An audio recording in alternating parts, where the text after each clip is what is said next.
Hello, I'm Melissa Nadworny, and you're listening to NPR's Book of the Day.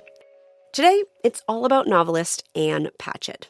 The thing about her newest novel, Whistler, is it essentially gives you the big twist in the opening. A guy who kind of appears to be a bit of a stalker following a midlife married couple turns out to be someone they know, who long ago disappeared. What follows is a family love story of sorts, an unraveling and a rebuilding of the past and the present. NPR's Mary Louise Kelly spoke with Patchett about the joys of getting older. This message comes from Wise, the app for international people using money around the globe. You can send, spend, and receive in up to 40 currencies with only a few simple taps. Be smart. Get Wise. Download the Wise app today or visit wise.com. T's and C's apply. This message comes from BetterHelp. Summer can feel like a sprint. Kids home, trips to plan, routines flipped upside down. It's easy to slip into survival mode, just trying to get through it. Then suddenly, it's over, and you're wishing you enjoyed the days just a little bit more. Therapy can help you slow down and actually be present for the moments that matter. With BetterHelp, you can connect with a licensed therapist from anywhere, on your schedule. Don't just survive the summer, thrive. Visit BetterHelp.com/NPR. This message comes from the International Rescue Committee. Across the Middle East, in areas like Gaza and Lebanon, conflict has forced millions of families to flee their homes. All donations are matched to provide twice the emergency aid. Give now at rescue.org/rebuild. Ann Patchett has a new book. Those are such delicious words to say out loud. I'm going to say them again. Ann Patchett has a new book, a novel, her 10th, out today. It's titled Whistler, and it opens inside the Met, the Metropolitan Museum of Art in New York, when a couple, wandering the galleries, enjoying the art, notice a stranger following them. Old man. He follows through medieval art, past drawings and prints, up marble stairs to modern and contemporary. They finally stop, speak to him, and when Daphne, the woman, realizes who it is, it completely breaks her. Ann Patchett, hi. Hi, Mary Louise. Hi. Who's the old man? Eddie Triplett. And Eddie Triplett had been Daphne Fuller's stepfather for a little more than a year when she was 9. She hasn't seen Eddie since she was 9, and now she's 53. It occurred to me as I was reading it, a lot of books, suspense novels, open with a mystery. Like, someone's been killed, who done it? And you spend the book trying to figure it out. This book sets up, it's a quieter mystery, a mystery of the heart. And we see it in that opening scene, these two people who you can tell love each other so much. But as you just said, they haven't seen each other in decades, and neither of them has even tried to find the other. Right. And you have to remember, if Daphne, present day, is 53, when she was 9, we didn't know how to find people when we were 9. I guess 9-year-olds now can just go on the computer and track whoever they want. But when I was a kid, if someone disappeared from my life, they were gone. Not only were they gone, it never occurred to me that I had the power to find them. And so it makes sense to me that they lost one another. And then at the time in Daphne's life where she might have said, wait, I could look him up, I think it was too far gone. So far in the past. So I want to fill in a little bit of what their story is. Daphne and her once stepfather were in a bad car wreck together, like a really bad one. She was 9. Yes. His ankle is completely crushed and mangled, and they're in the middle of nowhere. So it falls to her, this little girl. She, a child, is going to be the one who has to go out into the snow and get somebody to rescue them. She's scared because she's been told, as all nice little children are, don't talk to strangers. And it's Eddie, her stepfather, who says, no, everyone's nice. You're going to find people who are nice, and they're going to want to help you. Yeah. And you write that it takes decades for grown-up Daphne to realize the power of those words over her life, that it caused her to believe in human decency. Like, she believed Eddie when he said, people are going to be nice, they're going to want to help you. And that by believing him, she found it to be true. I thought that was beautiful. And I also really believe that. I mean, Eddie says, yes, there are bad people in the world, but they are so outnumbered by the good people. The people who will want to help you are so hugely present out there once you leave this car. And he said, if I thought that something terrible was going to happen to you, I would say, let's just stay in the car together and take our chances, which, by the way, would have been zero. But it does shape Daphne's whole life. And I think that it shaped my whole life because I was told the same thing when I was a child. By who? Who made the case for human decency to you? I think the nuns. I went to Catholic school for 12 years, and they were not proponents of stranger danger. It was people are kind, and it's your responsibility to be kind in return. People will want to help you. It is your responsibility to help people. And I would say my parents really backed that up. My father was a police officer. So certainly when I got older, my father was somebody who would say, lock the door. I was never somebody who locked the door. But they did not instill fear in me as a child. This book speaks to some of the joys of getting older. I mean, many of the conversations between Eddie and Daphne, they obviously were not going to have when she was 9. There's one scene where the two of them are going back and forth, not arguing, but they're not arguing over who should pay for the brunch. And Daphne keeps offering and keeps offering and keeps offering. And finally, Eddie says, Daphne. And you write, and so I stopped. That's one of the things about age. If you are lucky, you learn when to stop. I feel like I'm still learning. How about you? I'm getting better, but I'm so aware of it because that is exactly where I live, especially with good deeds. I am a Jack Russell with a towel. I'm just not going to let it go. I want to help. I want to help. I want to do it. I want to do it. And to get to a point where you realize that the kind thing is not to do it. The kind thing is to listen to what the other person is saying. I don't want you to do this. Yeah. Okay, I'm going to respect what you're saying and I'm going to shut up. That has been my lifetime's journey. You and me both. All right, let me bring us toward a close by asking this. Would you disagree with the notion that your fiction has gotten quieter over the years? And I mean that in a lovely way. I don't mean lesser. But I mean, if you go back to Bel Canto, arguably your breakout novel, you had guerrillas taking hostages. You had a shootout involving a glamorous opera star. This is all unfolding at a fancy party at a villa in South America, etc. This new book, as we've just made clear, features no hostages, no shootouts. It's a middle-aged woman trying to make peace with her parents. Gosh, imagine that. Yes, it is quieter. And you know how it feels to me is that I'm not trying as hard. I am taking what is nearby and telling the story that is in my heart. And that was true of Bel Canto, but I didn't trust myself as much. And I felt like I needed to dress it up in order to make it exciting, even though, it's a book about strangers coming together and forming connections. I needed to crank up the stakes. And I don't feel that need so much anymore. I just feel like I need to really pay attention to the story and the people.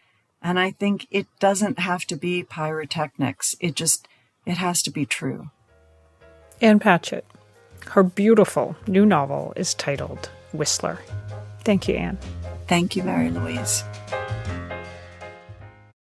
This message comes from NPR sponsor NetSuite. Every business is asking the same question. How did they make AI work for them? With NetSuite by Oracle, you can put AI to work today. NetSuite is the #1 AI cloud ERP, trusted by over 43,000 businesses. It's the unified suite that brings your financials, inventory, commerce, HR, and CRM together. If your revenues are at least in the 7 figures, get the free business guide, Demystifying AI, at netsuite.com/story. This message comes from the International Rescue Committee. Across the Middle East, in areas like Gaza and Lebanon, conflict has forced millions of families to flee their homes. All donations are matched to provide twice the emergency aid. Give now at rescue.org/rebuild. This message comes from NPR sponsor Carvana, making buying a car 100% online with real, transparent pricing and customizable financing that fits your budget. Browse thousands of cars and get yours delivered. Visit Carvana.com today. Delivery fees and terms may apply. And because we know you cannot get enough of Ann Patchett, we've got another conversation she had with mega fan Mary Louise Kelly. This one is about her 2023 book, Tom Lake, which tackles family, maternal love, and the secrets a mother chooses not to share with her children. The writer, Ann Patchett, does not have children. This is by choice, and being a writer, she has written about her reasons. I have just enough energy to write, Patchett says. Keep up with the house, be a decent friend, a decent daughter and sister and wife. Part of not wanting children, she goes on, has always been the certainty that I didn't have the energy for it, and so I had to make a choice, the choice between children and writing. Well, Patchett's new novel is about a woman named Laura, who is many things, but at the core, a mother. The book is titled Tom Lake. And Ann Patchett, I am so glad to speak with you again. I am so glad to speak with you, Mary Louise. So this book, your book, unfolds during that surreal summer of 2020 when so many grown-up kids were moving back home, moving back into their childhood bedrooms, and Laura, the mom and your narrator, she is loving having her 3 20-something daughters back home. Why put that mother-daughter relationship at the center of your story? Well, I know it was true for so many of my friends that they were saying, the pandemic, it's terrible, it's horrible. I'm so glad my kids are home. Yeah. And even if you don't have kids, I was so glad to not be running all over the place. I was glad my husband wasn't going to work every day. And so it was very easy for me to make the leap to imagine something good that came out of something so bad. Well, I will share that as I was rereading that essay I quoted from, the essay you wrote about why you decided you didn't want to have kids, I stumbled on something that made me do a double take. In that essay, you describe a real-life farm that belonged to the editor of your first 2 books. And on that farm lived 3 daughters named Emily, Maisie, and Nell. Yeah, and for people who have not picked up your new book, the fictional daughters in Tom Lake are named Emily, Maisie, and Nell. So I knew that there would be 3 daughters, and I knew that the oldest one would have to be named Emily because the book circles the play Our Town, and Laura, when she was an actress, played Emily. So they would definitely name the first girl Emily. And then there was a woman I greatly admired named Nell Gifford, who had something called the Gifford Circus, and she was a tremendous artist, and I wanted to name the youngest daughter Nell. So I thought, well, if I have an Emily and I have a Nell, then of course I'm going to have a Maisie. You can't leave out Maisie of the real daughter. Then the Todd sisters got their place, yes. And how much of the fictional cherry farm in this book draws on that old farmhouse in a wide field, as you describe it, that you've actually visited when you were going to see your editor? Really not at all, because I was going to real cherry farms in Traverse City, Michigan to do my research about cherry farms in Traverse City, Michigan. I mean, the fruit belt, the cherry farms, the apple farms in northern Michigan, that is very specifically a world like no other. And what got you into it? Why the interest in cherries? Well, when I was on book tour for Bel Canto, my publicist told me that I had to go to a store in Petoskey, Michigan called McLean and Eakin. I had to fly to Detroit in the morning, then fly to Traverse City on a tiny commuter plane, drive 2 hours to Petoskey, do an event, and then do the whole thing in reverse all in one day. I was like, this is cruelty. But it turns out that it was the best bookstore I'd ever been to. And I fell in love with the Norcross family. They own that bookstore. And I remember when I went back to the airport in Traverse City, Michigan, you could buy a cup full of fresh cherries. And I sat in the airport and ate cherries and thought, this is the best thing that's ever happened. I became friends with them. I went back to visit them all the time. And so suddenly I was hanging out with the cherry crowd. I can almost taste them. I can picture you in the airport gobbling them up. So we've established this is a book about a cherry farm. We've established it's a book about maternal love. It is also about romantic love and about great sex between Laura. Oh, Mary Louise. I'm going to go there. Here we go. This is Laura and a man she does not end up marrying and raising 3 daughters with. I want you to describe the force of nature that is Peter Duke. Peter Duke is funny and charming, smart, ambitious, in every sense, an actor, and he is going to make it. There's a line in the book she says about summer stock, we were all either on the way up or on the way out, and nobody really knew which way they were going, but Peter Duke was on the way up.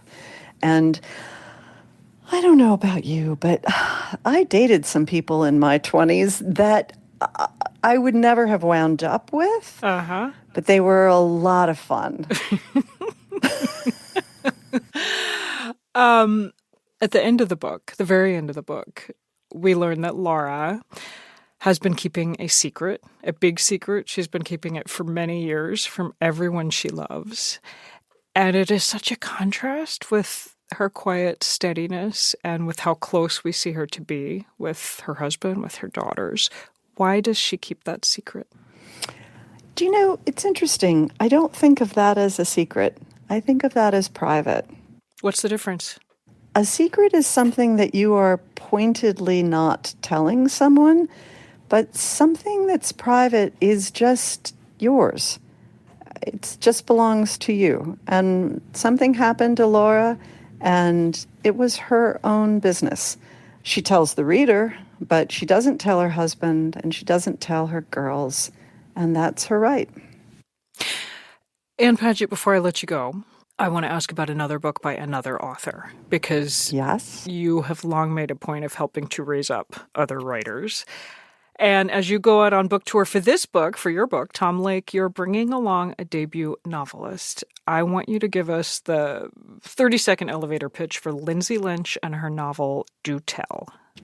Lindsay Lynch is the buyer at Parnassus Books. Parnassus Books, that's your bookstore in Nashville. Go on. Do Tell is her first novel. It's about the golden age of Hollywood and follows the story of Edie O'Dare, who was an actress, second string, not making it, but a very good gossip columnist. And it's a bit of a thriller. It is wildly entertaining. It's the perfect book for summer, and it shows us that all the progress that we think we have made, we are actually fighting the same fights. Why do this? Why promote another writer's book on your book tour? It is so hard to be a first-time novelist. And you want somebody to just give you a hand. She's written this amazing book, but if you can't get publicity for it, if you can't get reviews, if you can't get on the radio, no one's going to know. And so I've got that power. I can either use it for good or for evil. And I'm going to use it for good. That is the great Ann Patchett talking about a couple of summer reads, including her new novel, Tom Lake. Ann Patchett, so good to talk to you. Thank you, Mary Louise. Have a wonderful summer. And you. That's it for this week on NPR's Book of the Day. Let us know what you think. You can write to us at bookoftheday@npr.org. I'm Alyssa Nadworny. This podcast is produced by Chloe Weiner and Ivy Buck and edited by Megan Sullivan. Our founding editor is Petra Mayer. The show elements for this week were produced and edited by Tyler Bartlam, Ashley Brown, Shannon Rhodes, Danny Hensel, Daniel Offman, Sarah Robbins, Diana Douglas, Danica Panetta, Courtney Dorning, and Elena Burnett. Yolanda Sanguini is our executive producer. Thank you so much for listening.